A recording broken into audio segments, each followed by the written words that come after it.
Hello, and welcome back to today's American Flyer Trains for the continuation of the rebuild of American Flyer Alco twin diesel units from 1959 and 1960 Missouri Pacific, 21922, which is the power unit, and 21922-1, which is the dummy A unit.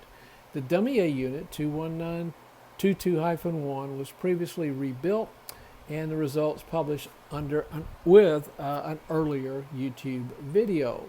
Well, now we'll continue with the power unit. The only thing I've accomplished thus far offline was removing the chassis from the body. Now, I accomplished that the same way that I removed the chassis from the body of the 21922 dummy unit, so no need to repeat that here. I've also removed the truck and collector assemblies. Actually gone ahead and washed and cleaned those, both of them, and I removed, because it just gets in the way, the lamp bracket, just to get it out of the way and keep it from being dangling and moving all over the place. Now, as soon as I got those pieces disassembled, I went ahead and tested this on the rail head to see if I got any results, any movement whatsoever. Now, keep in mind, I was testing it on the rail head without the truck and collector assembly, which includes the slide contacts or shoe contacts that go here in this shoe box, of which the truck and collector assembly is part of the current flow. So that was not on there, but I do know these will work on the rail head with power if they are clean and maintained without that. You won't get peak performance, but it should respond. Now, this one responded. A lot of sparks along the wheels. That just tells me that the wheels are probably extensively dirty with a lot of carbon buildup and maybe other material. And of course, just the general condition of the two motors is probably not good. Maybe there's a loose wire. But I did get a little bit of movement, and it did respond, but not the way you want it to. For convenience, I positioned it on my cradle that I normally use for locomotive maintenance, except I just turn the cradle upside down. It makes a nice block on which to position pieces if you want to look at them more directly instead of downward. It just sometimes comes in very handy just by flipping it over and using it as a kind of a stage or a raised platform on which to work on the trains. Now, the only other thing that I've done was to remove two screws here and here that hold this two-position reverse unit in place. And when you remove those, you can then manipulate the reverse unit. Unlike units that have the four-position reverse unit, which has the tumbling cylinder in it and fingers and so forth, this one is not going to be removed, and it's not going to be cleaned and serviced with that much precision. But these are pretty simple in that the solenoid is activated, pulls this arm up right here, and changes the direction of the locomotive or the current flow by rotating a little semicircular wheel or lever right here. It just rocks it back and forth. So it pulls it up, rocks it one way, it comes back down, pulls it up the other way, rocks it, so you get the two-position reverse. Bring the power down, the solenoid releases, the lever comes down. Apply power, the lever comes up and pushes this arm in another direction. That's about it. These cannot be, to my knowledge, disassembled. They would have to be replaced. And they're usually mounted in a vertical position. Now let me take a look at the other side. From the other side, you can see the manual lever. Now this object right here does not go up and down upon changing direction. It allows you to change the direction manually, or throw it back in the neutral, then change direction, I should say, or it allows you to put it in the upward position and lock the locomotive in a direction such that when you stop, the next movement is not in the opposite direction. And that's about it. All I do on these is to clean them with a little alcohol and Q-tip, getting inside the unit the best I can to clean contacts and so forth. I then spray it with contact cleaner, and I haven't done this one so far. I have sprayed it with contact cleaner, but I have not sprayed it with CRC 226 for the same reasons I sprayed the 4-position reverse units, like the tumbler and its mechanism is just to give it better freedom of movement. That does not include the manual lever on the other side. That doesn't necessarily have to be that lubricated. Matter of fact, you probably don't want it to be. Now, if you're wondering what these look like and the possibility of where they might be mounted in steam locomotives, this is 060 switcher, steam switcher 21004 that has a 2-position reverse unit. This one was probably from the early 1960s.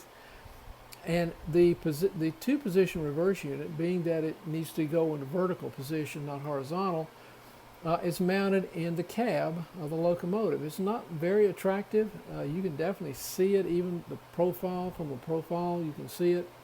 View, of course, you can see it quite well from the rear view, so it's not very attractive as far as the realism of the train, but nonetheless it works extremely well. It's very reliable. That and the locomotive are, but the reverse unit works as designed. And I took the same approach on this one I'm going to take on the diesel one. That was just a simple cleaning with Q-tips and alcohol, and then proper lubrication on the moving parts, not the solenoid, but the moving parts, such as this lever and the plastic wheel that's inside of it. And of course I didn't touch the solenoid at all. One of the things that concerns me in working on this particular style of diesel locomotive with this 2-position reverse unit is that apparently by 1959 and 60, A.C. Gilbert started making the wires a little shorter, and I guess there wasn't any real purpose in making it real long. However, I've noticed that in the pieces that have the 4-position reverse unit, there seems to be a nice curl in the wires, such that when the motor is disengaged and dropped down, you can then extend that curl through this opening and have more room, have adequate room in order to get to the motor and start its disassembly. I have my doubts about this one because these wires are pretty taut. There don't seem to be a lot of give. So I'm only going to work on one unit, one motor at a time. I'm not going to demonstrate the work on both motors because they're identical. I'll do for one, the second one exactly for what I'm going to do for the first one. As a matter of fact, they're just mirror images. Actually, they're true images of one another. So I'm going to work on this one, and I've selected it because maybe the title of this video ought to be not how to clean this and get it to work, but to why it will not work. I'll make sure we've got some illumination. Yes, we do. And see if we can see inside of this locomotive. I'm even going to enhance the illumination just a little bit. Without making it too reflective. Well, of course, dirt plays a major role in this. Grease, oil, grime, dog hair, cat hair, carpet fiber, dust, sand, anything that gets in this thing is going to deter it from having premium performance.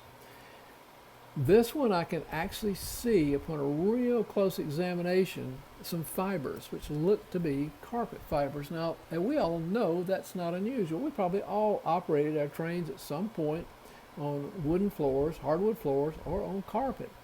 Hardwood floors, they even picked up some dust. It's not conducive to have them working with that in the interior for maximum performance. The dirt and grease that is accumulated, the carbon buildup that has been slung down here to the chassis, and then there's dust now bonded to the oil. There is some sort of fiber right there. Of course, it may not be viewable on camera, but I can see it reflecting off the light. And then earlier, I noticed one up here somewhere, so I know that there's probably fibers in here. There's one right there. It's stuck to that grease. Now, one of the things that I find on these, and just in addition to just general gunk that's inside of these, is that sometimes the commutator is just absolutely blackened, and this one is very blackened. And I hope that it doesn't need brushes, but it might. And this is the brush holder right here. It protrudes through here, has a single wire. They're not difficult to change out. And that is the brush bracket assembly right there. It holds both brushes. But I want to maybe get a little bit closer to look at something on this one. And that is the buildup of grease. Now I left it this way because I wanted you to be able to see it. And it's right here. There's two large chunks of grease. One I'm poking with my stick right now, and the other one is right there. You can see the top of it. That is just grease oozing out from underneath this worm gear cover. Now what I found in these locomotives, mine and at least one other customer locomotive, is that sometimes sitting up enough, this black grease, which is aged, will harden as hard as any bubble gum or chewing gum that you let harden for 50 years. It becomes rock hard, and when it is, you can't even rotate these axles manually. They are simply locked down, and that has to be removed. So this is going to be some of the challenges, is just general cleanliness of this motor unit. Now I'm going to disassemble this one on the video stepwise so that you can not only see the nomenclature, but you can also see the individual parts. So in other words, you'll see their relationship to one another, and you'll see the individual parts. So this one really is in the need of some work, but I have no doubt, I see nothing that would tell me it wouldn't work if I just didn't clean it up.